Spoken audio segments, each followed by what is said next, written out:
Cómo un pueblo que fue testigo de milagros tan grandes terminó dividido en dos reinos enfrentados.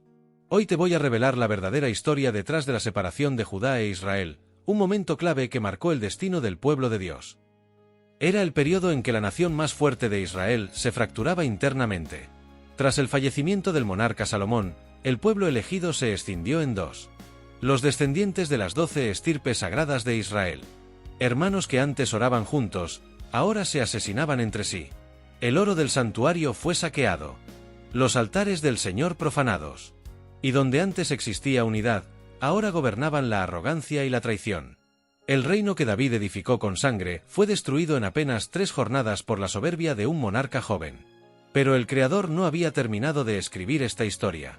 En las sombras de dos reinos divididos, Dios preparaba una respuesta que nadie anticipaba, una promesa que demoraría siglos en cumplirse. Israel no siempre fue poderoso. Durante siglos, 12 clanes dispersos luchaban por sobrevivir entre grandes imperios. Pero todo cambió alrededor del año 1050 a.C. ¿Qué provocó que un grupo de pastores nómadas de Israel se convirtiera en una nación poderosa que impresionó al mundo antiguo? Durante años, las 12 estirpes de Israel fueron masacradas y esclavizadas por un enemigo perverso, los filisteos. Para hacer frente a este formidable adversario, pidieron un monarca que los unificara. «Danos un rey que nos gobierne». Saúl fue el primer soberano y logró unificar a Israel para combatir a los filisteos. Él encendió en la gente la idea de unificar las 12 estirpes en un solo país. Pero el reinado de Saúl terminó de forma trágica en la guerra del monte Gilboa.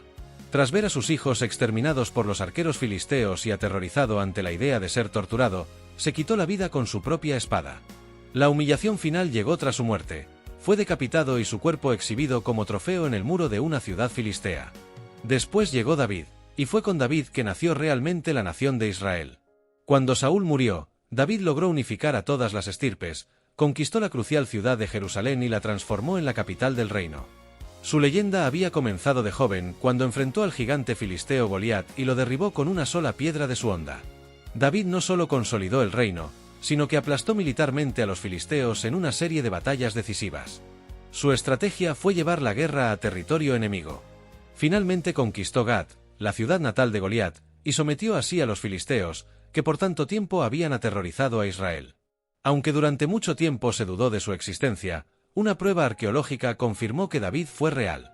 Arqueólogos hallaron una antigua piedra en Israel en la que un monarca enemigo menciona haber combatido contra la casa de David, demostrando que fue una figura histórica real. David no solo fue un guerrero increíble que venció a filisteos, moabitas y arameos, también preparó una estructura sólida de gobierno que su hijo Salomón usaría para convertir el reino en un imperio. Salomón fue muy astuto. En su tiempo, los grandes imperios de Egipto y Mesopotamia estaban débiles y ocupados en sus propios problemas. No había un poder fuerte en la zona, y Salomón aprovechó esa oportunidad. A diferencia de otros monarcas, Salomón no construyó su poder con muchas guerras. En vez de eso, usó la inteligencia y el comercio con otros pueblos. Así convirtió su reino en el centro del mundo conocido. La riqueza de Salomón fue famosa. Pero, ¿de dónde venía tanto oro? Primero controló las rutas comerciales. Por Israel pasaba la Vía Maris, que era como una gran autopista por donde viajaban comerciantes de África y Asia. Todos esos comerciantes debían pagar impuestos para poder pasar por allí. La cantidad de oro que recibía Salomón cada año era de 666 talentos. Eso significa la increíble cantidad de 23 toneladas de oro al año. Además de los impuestos, también generó riqueza con los recursos naturales del país. Al sur, en el desierto, había minas de cobre que seguramente trabajaron sin parar durante su reinado, y también se lanzó a comerciar por mar.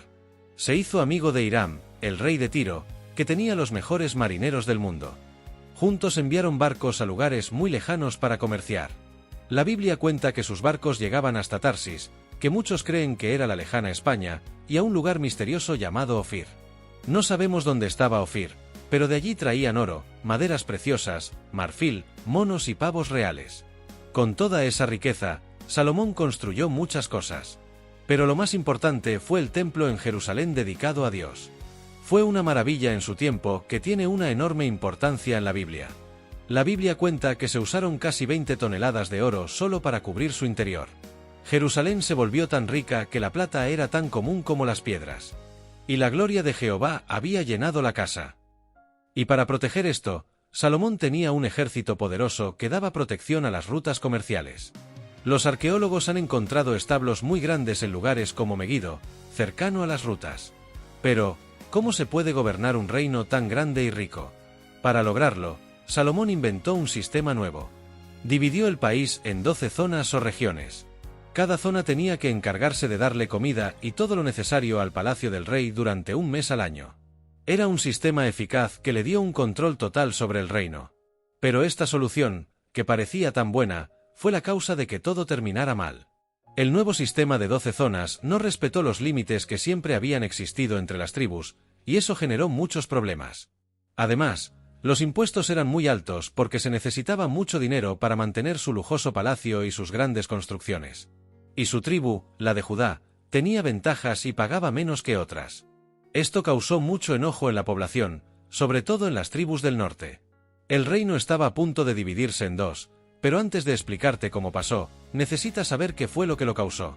Salomón impuso un sistema llamado Corbea, en el cual miles de hombres eran obligados a trabajar para sus grandes proyectos. Pero la tribu de Judá, que era la del mismo rey Salomón, no fue obligada a participar. El norte vio esta injusticia y no lo olvidó. Imagínate, la tribu del rey no trabajaba, pero todas las demás tribus del norte sí tenían que hacerlo. El enfado entre el norte y el sur creció muchísimo. Efraín, que era la tribu más importante del norte, sentía que todo su esfuerzo y su dinero se usaban para pagar los lujos de la gente del sur. Efraín veía cómo sus recursos eran usados para hacer brillar al sur mientras ellos se sacrificaban. El gobierno de Salomón parecía más una máquina que extraía riquezas que un reinado justo.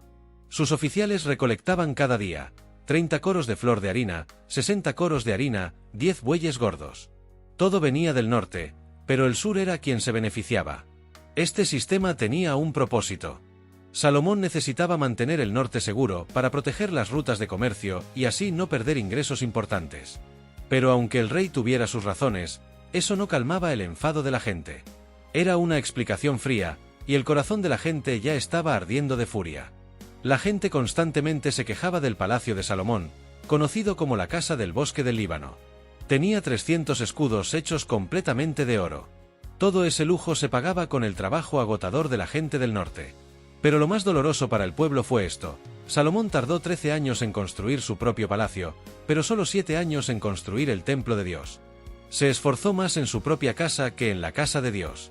Y todo ese trabajo para alimentar el orgullo del rey lo hicieron las tribus del norte. Los problemas eran ya demasiado grandes. Por fuera, en el mapa, el reino parecía uno solo, pero por dentro la gente estaba dividida y resentida. La separación era cuestión de tiempo. Solo faltaba que algo pequeño pasara para que todo explotara. Y el propio Dios ya le había avisado a Salomón. Con tanta riqueza y poder, su corazón se estaba apartando de él. Las cosas de la tierra le hicieron olvidar al Rey del cielo. Y se enojó Jehová contra Salomón, por cuanto su corazón se había apartado de Jehová. Pero enfurecer al pueblo no fue el único error de Salomón. Aunque fue conocido como el rey más sabio de toda la historia, cometió un error todavía más grave que provocó la ira de Dios. Un error que no solo manchó su recuerdo para siempre, sino que partió en dos el reino que su padre David había logrado unir. Para hacer tratados políticos y mantener buenas relaciones con otros reinos, Salomón se casó con muchas mujeres.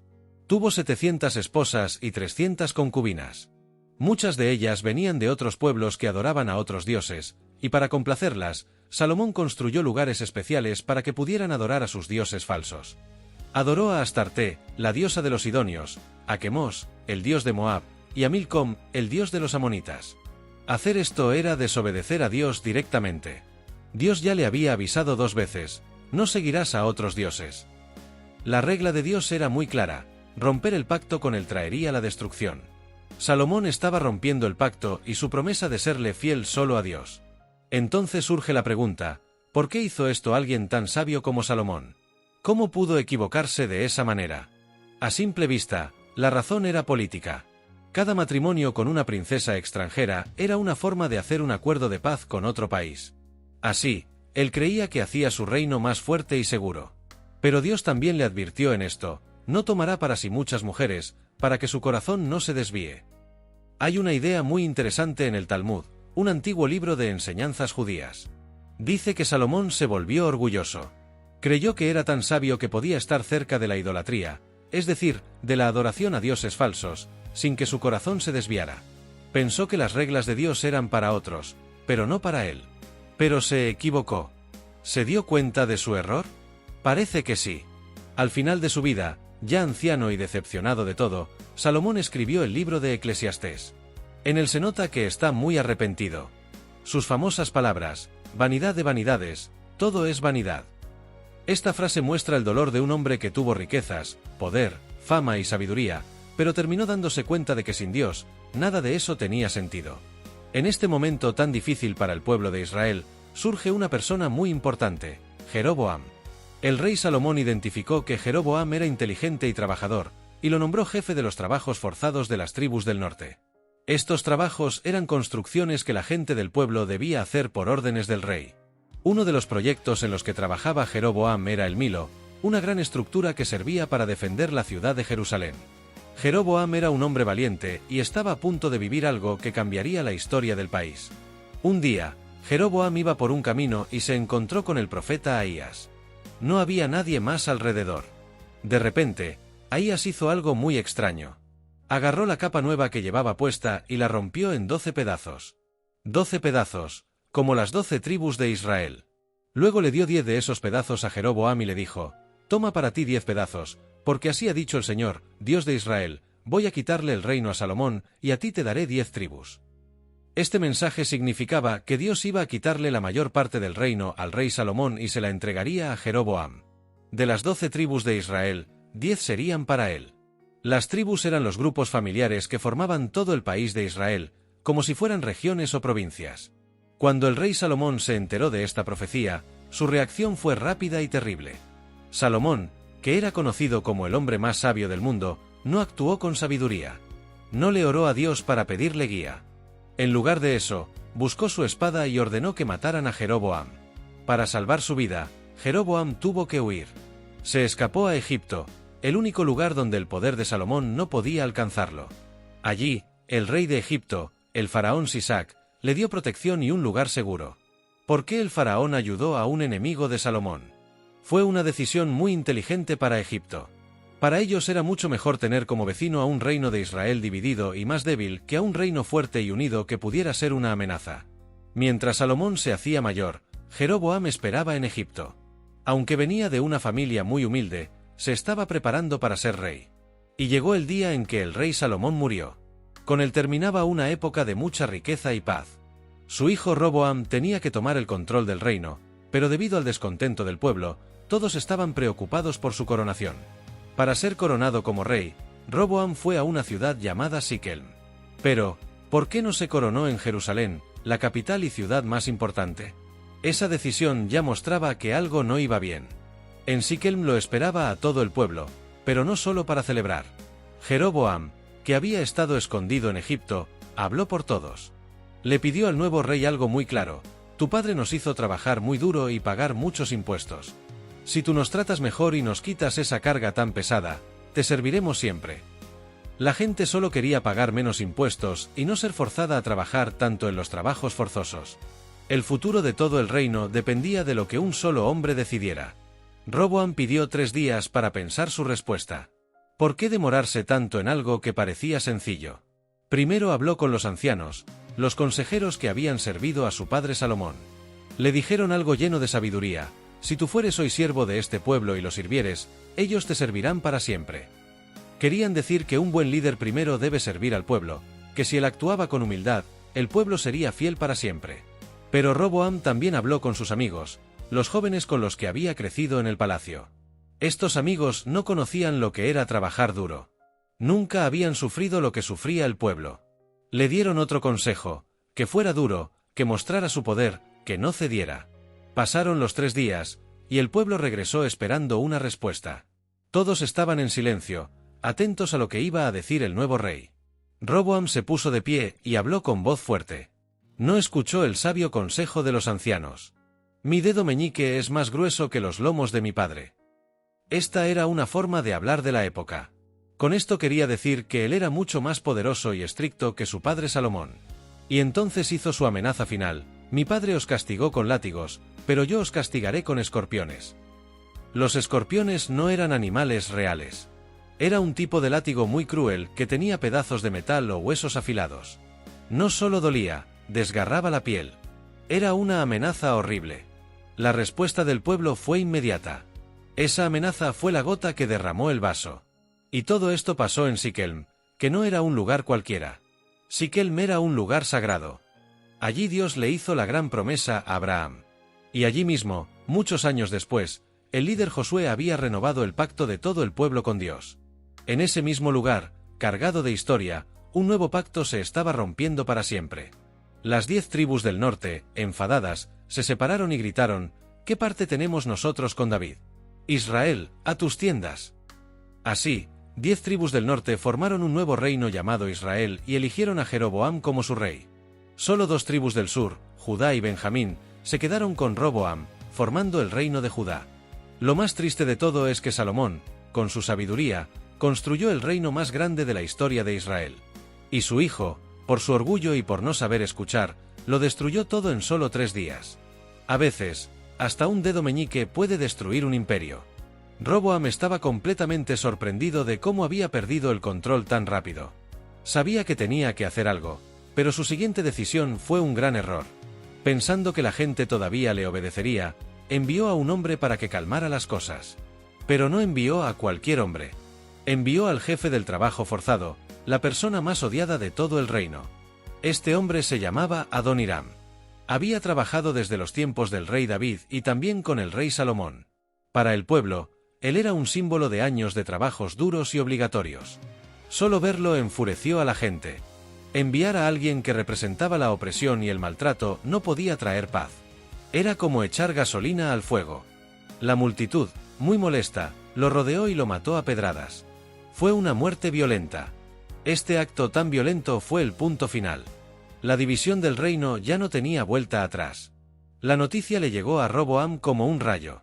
El rey que unos minutos antes hablaba con orgullo y sin escuchar a nadie, ahora tenía miedo de morir. Rápidamente se subió a su carro y huyó para protegerse en su reino. En la ciudad de Jerusalén, el rey de todo Israel escapaba como un fugitivo. Solo la tribu de Judá y la pequeña tribu de Benjamín se quedaron fieles a Roboam, descendiente de la familia del rey David. Con esto se cumplió la promesa que Dios había hecho, que a los descendientes de David siempre les quedaría una lámpara en Jerusalén hasta llegar al Mesías. Otras tribus más pequeñas, como la de Simeón, ya se habían mezclado con Judá, y los levitas, que eran los sacerdotes y no tenían tierras propias, se repartieron entre los 2 nuevos reinos. El gran Reino Unido había llegado a su fin. A partir de ese momento, habría 2 naciones, Israel en el norte y Judá en el sur. Esta división cambiaría la historia del pueblo de Dios para siempre. El reino se había dividido, pero Roboam, hijo de Salomón, no estaba dispuesto a aceptarlo. Reunió a los hombres de las tribus de Judá y Benjamín, formando un gran ejército de 180.000 soldados preparados para pelear. Su intención era hacer guerra contra Israel y recuperar el reino perdido. Estaban a punto de enfrentarse hermanos contra hermanos. Una guerra civil tan grande podía destruir por completo al pueblo. Pero antes de que empezara la batalla, Dios habló por medio del profeta Semaías. Su mensaje fue claro: no peleéis contra vuestros hermanos, porque esto lo he hecho yo. La guerra más grande en la historia de Israel se detuvo antes de empezar. La división del reino era la voluntad de Dios. Esto cerró un primer capítulo de tensión, pero la lucha por la fidelidad a Dios apenas estaba comenzando. En el norte, el nuevo rey Jeroboam enfrentaba un gran problema. Todos los israelitas tenían que ir a Jerusalén para adorar a Dios, porque allí estaba el templo. Pero Jerusalén era la ciudad de Roboam, su enemigo. Jeroboam temía que si su pueblo iba allá, podrían cambiar de lealtad y matarlo para volver al antiguo rey. Su solución fue un plan terrible. En lugar de enviar a su gente al templo en Jerusalén, mandó construir 2 becerros de oro. Colocó uno en la ciudad de Betel y otro en Dan, y declaró: Israel, estos son los dioses que te sacaron de Egipto. Estos lugares eran importantes. Betel, por ejemplo, significa casa de Dios, y fue donde su antepasado Jacob soñó con la escalera que llegaba al cielo. Pero, ¿qué significaban estos becerros de oro? Aquí hay algo interesante. Muchos expertos creen que Jeroboam no quería que la gente adorara a los becerros como si fueran Dios. La idea era que los becerros fueran como un pedestal, una base para el Dios verdadero que es invisible. Piensa en un trono. El rey se sienta en el trono, pero el trono no es el rey. Sin embargo, la gente normal no entendió esta idea. Estaban acostumbrados a ver ídolos como hacían sus vecinos, y pronto empezaron a adorar al becerro de oro en lugar de al Dios invisible que debía estar sobre él. Y fue peor, porque empezaron a mezclar su fe con la adoración a un dios falso de sus vecinos, un toro llamado Baal. Entonces pasó algo que Jeroboam no se esperaba. Los sacerdotes y levitas que vivían en su reino se negaron a participar en esa adoración a ídolos. Los levitas eran los únicos que Dios había elegido para ser sus sacerdotes y eran fieles a su ley. Así que abandonaron sus casas, sus tierras y todo lo que tenían, y se fueron a vivir al reino de Judá en el sur. Y con ellos se fueron miles de familias de todas las tribus que querían seguir adorando al Dios verdadero. Así, el plan de Jeroboam para asegurar su poder tuvo un resultado que no esperaba. Hizo que el reino de Judá fuera aún más fuerte en su fe. Jeroboam, el rey del norte, continuó intentando evitar las peregrinaciones al sur. Primero decretó que la fiesta de los tabernáculos, una de las celebraciones más importantes del año, se haría un mes más tarde de lo que mandaba la ley de Dios. Y luego hizo lo peor de todo, creó nuevos sacerdotes. Ignoró por completo a la tribu de Leví, la única autorizada por Dios, y nombró sacerdote a cualquiera que lo deseara de entre el pueblo. Al romper esta regla, Jeroboam rompió el pacto con Dios. Así quedaron separados los dos reinos, Judá en el sur, con el templo verdadero y el sacerdocio correcto, pero con otros problemas que veremos después, e Israel en el norte, con un gobierno independiente, pero con una fe rota desde el principio. El escenario estaba listo para la llegada de profetas, reyes y muchos juicios a lo largo de los años. Estos errores fueron conocidos como el pecado de Jeroboam. Esta frase se repite muchas veces en la Biblia para señalar a todos los reyes del reino del norte que hicieron lo mismo que él, alejar al pueblo de Dios. Mientras Jeroboam estaba construyendo un altar falso en un lugar llamado Betel, ocurrió algo impresionante. Un profeta de Judá apareció con un mensaje aterrador. Este hombre habló fuerte contra el altar y dijo que en el futuro vendría un rey llamado Josías, quien destruiría ese altar. Lo sorprendente es que este profeta mencionó a Josías por su nombre casi 300 años antes de que naciera. Lleno de rabia, Jeroboam extendió su mano para que arrestaran al profeta, pero en ese mismo momento su brazo se secó y quedó paralizado. El pecado de Jeroboam no solo trajo un castigo inmediato, sino que fue el comienzo de una época llena de problemas y desorden. La historia del reino del norte se llenó de traiciones y muertes. Un rey mataba al anterior para quedarse con el trono. Baasa asesinó al hijo de Jeroboam para tomar el poder. Años después, Zimri asesinó al hijo de Baasa. El reinado de Zimri es quizás el más corto de la historia, duró solo 7 días. Cuando vio que su enemigo, Omri, lo tenía rodeado, le prendió fuego al palacio y se quitó la vida. El desorden era lo normal. En solo 200 años, Israel tuvo 19 reyes de 9 familias diferentes, que se llaman dinastías. Una dinastía es cuando el poder pasa de padres a hijos en la misma familia. Y esto no es solo una historia de la Biblia, hay pruebas reales. Existe una piedra antigua llamada el Obelisco Negro de Salmanasar III, que hoy puedes ver en un museo. En ella se ve al rey Jehú de Israel arrodillado en el suelo, dándole riquezas al rey de Asiria, una prueba real de lo débiles que eran y del caos que vivían. Sin embargo, en medio de todo ese desorden, una familia, la de Omri, se hizo tan poderosa que sus enemigos tuvieron que prestarle atención. El hijo de Omri, el rey Acab, y su esposa Jezabel, hicieron que la gente adorara a un dios falso llamado Baal como nunca antes se había hecho. Tenían a su servicio 450 profetas de Baal y 400 profetas de la diosa Asera. Parecía que el Dios de Israel había sido olvidado por completo. Pero después de tantos reyes malos en el norte, un hombre se levantó contra ellos, el profeta Elías. Elías los retó en el monte Carmelo para ver quién tenía al Dios verdadero. Eran 450 profetas falsos contra un solo profeta de Dios. La prueba era simple, ver que Dios era capaz de enviar fuego del cielo. Los profetas de Baal gritaron, bailaron y se hicieron cortes en el cuerpo durante horas, pero no hubo respuesta, solo silencio. Entonces Elías arregló el altar de Dios, le echó muchísima agua por encima y dijo una oración corta. Y en ese momento, cayó fuego de Jehová y consumió el holocausto, la leña, las piedras y el polvo, y aún lamió el agua que estaba en la zanja.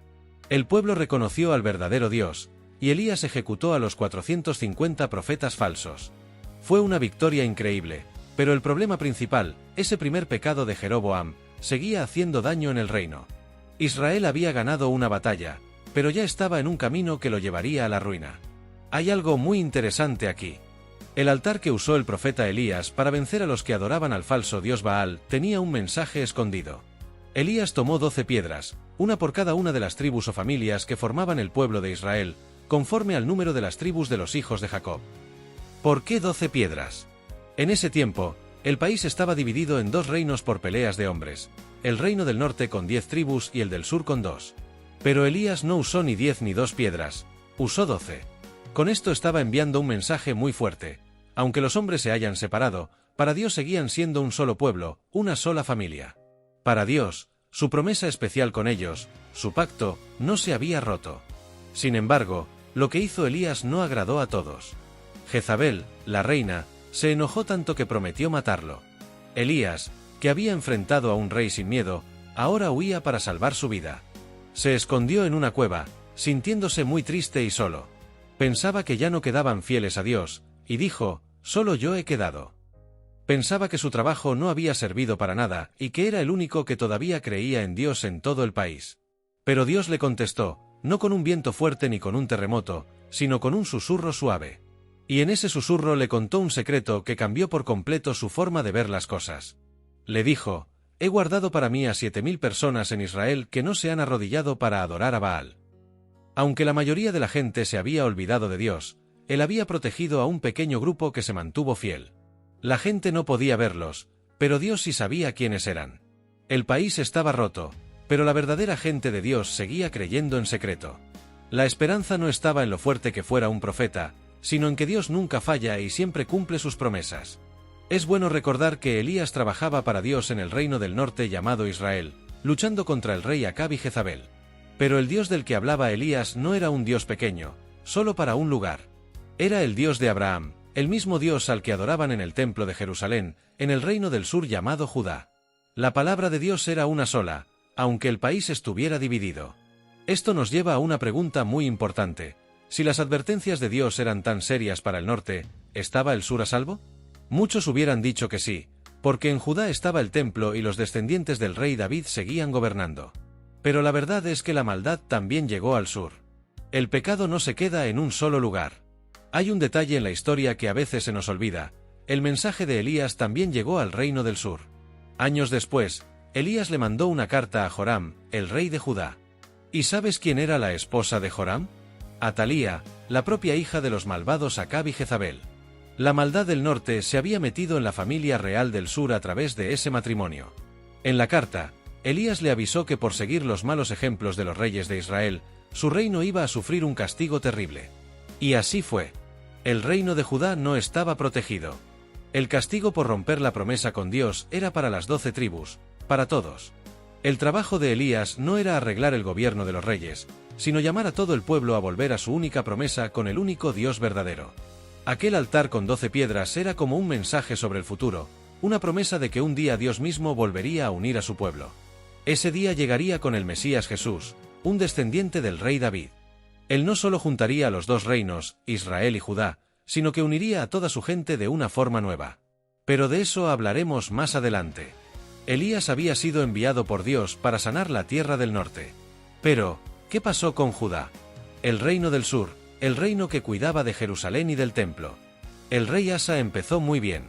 Hizo una gran limpieza en la forma de adorar a Dios en Judá, destruyendo los altares, que son como mesas para sacrificios, donde la gente adoraba a dioses falsos.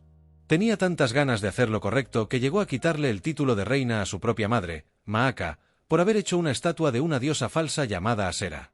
Parecía que Judá se mantenía fuerte, pero la fe de una persona puede romperse.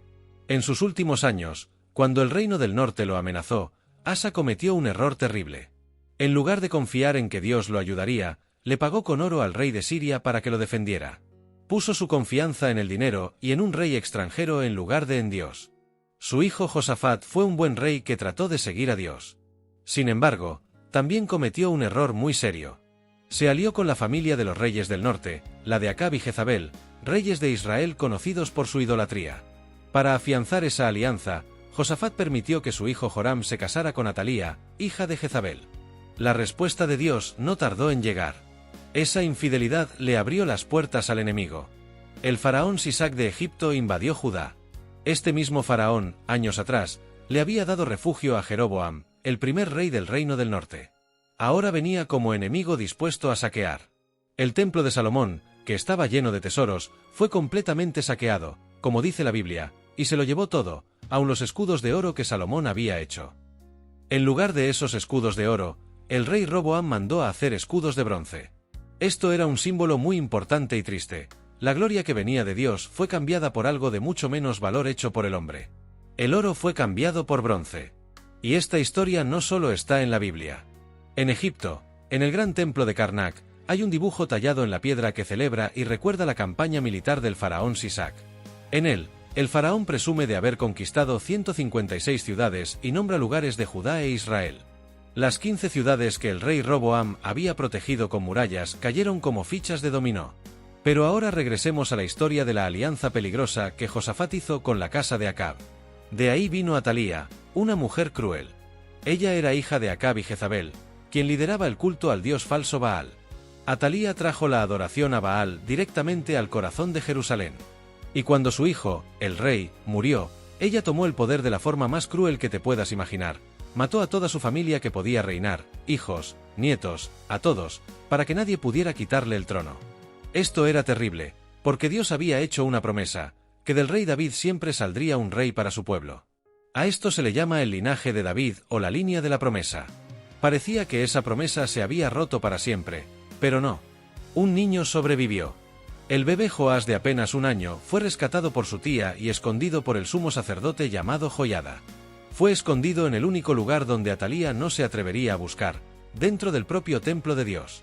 Durante 6 largos años, el niño rey vivió en secreto mientras una reina que adoraba a dioses falsos gobernaba Judá. Finalmente, Joiada organizó un plan muy valiente para quitarle el poder. Presentó al niño Joás, que ya tenía 7 años, a los guardias y al pueblo, y lo coronaron rey. Atalía, la reina que había robado el trono, fue ejecutada, y la adoración a Baal fue eliminada de la ciudad. Así, la promesa de Dios de mantener siempre a un descendiente de David en el trono se salvó por muy poco. Y Atalía pasó a la historia como la única mujer que llegó a ser reina de Judá.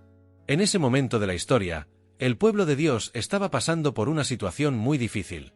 La tierra prometida, ese lugar especial donde debía habitar el pueblo de Israel, estaba en manos de otras naciones. Y el templo de Salomón, el lugar sagrado donde adoraban a Dios, estaba destruido. Todo parecía perdido.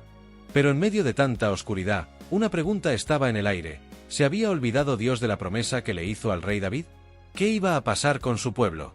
Entonces, unas voces de esperanza empezaron a sonar.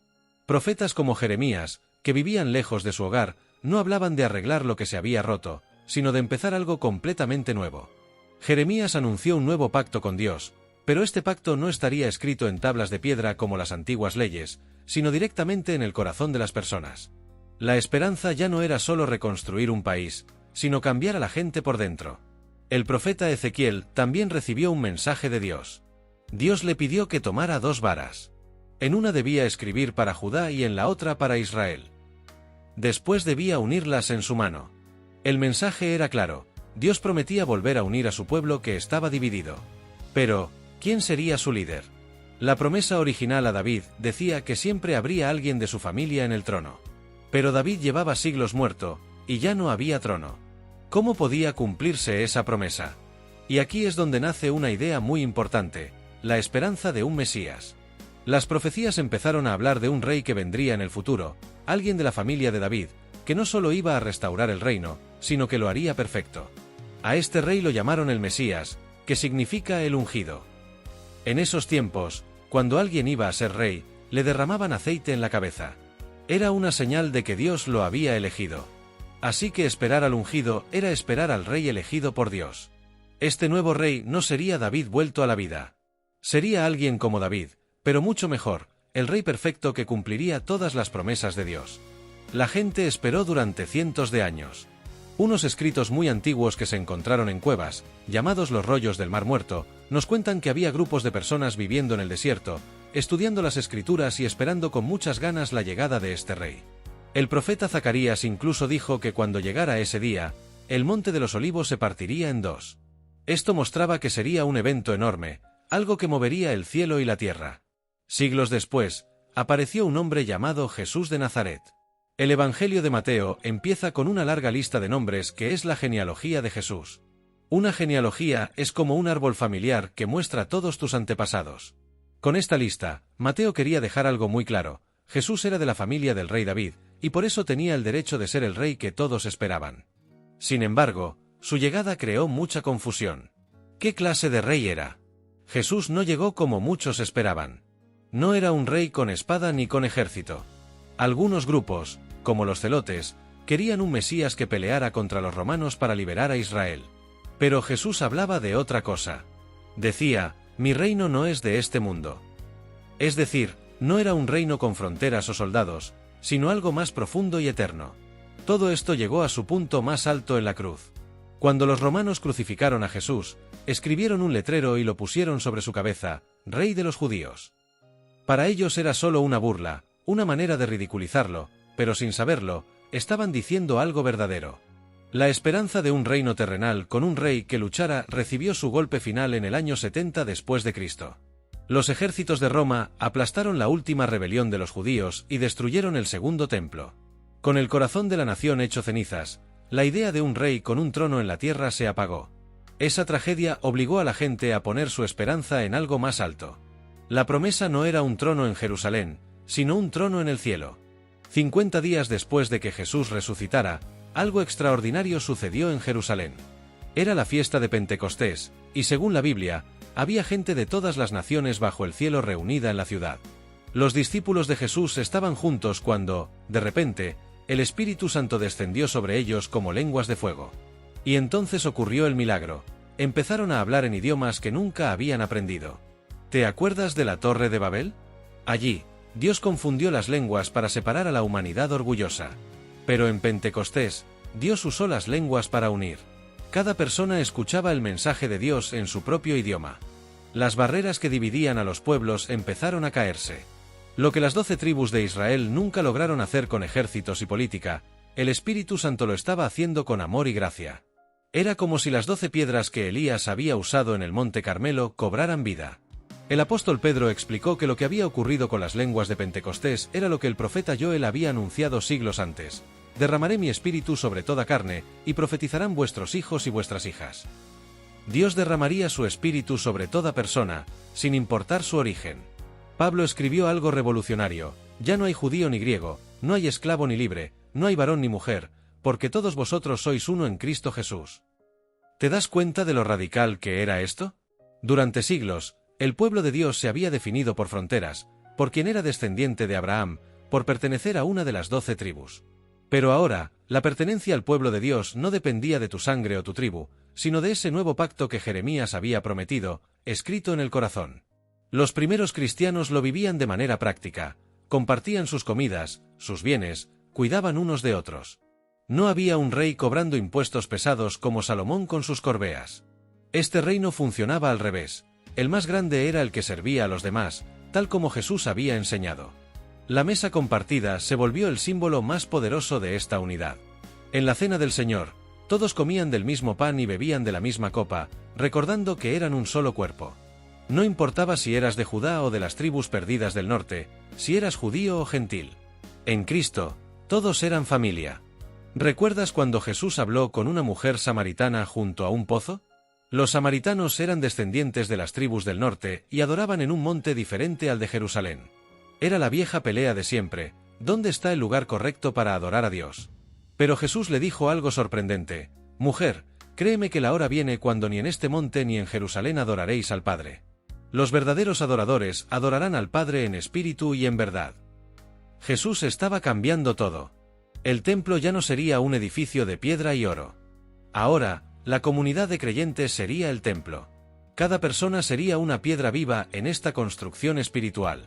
El Espíritu Santo, que antes llenaba el lugar santísimo del templo, ahora vivía en cada creyente.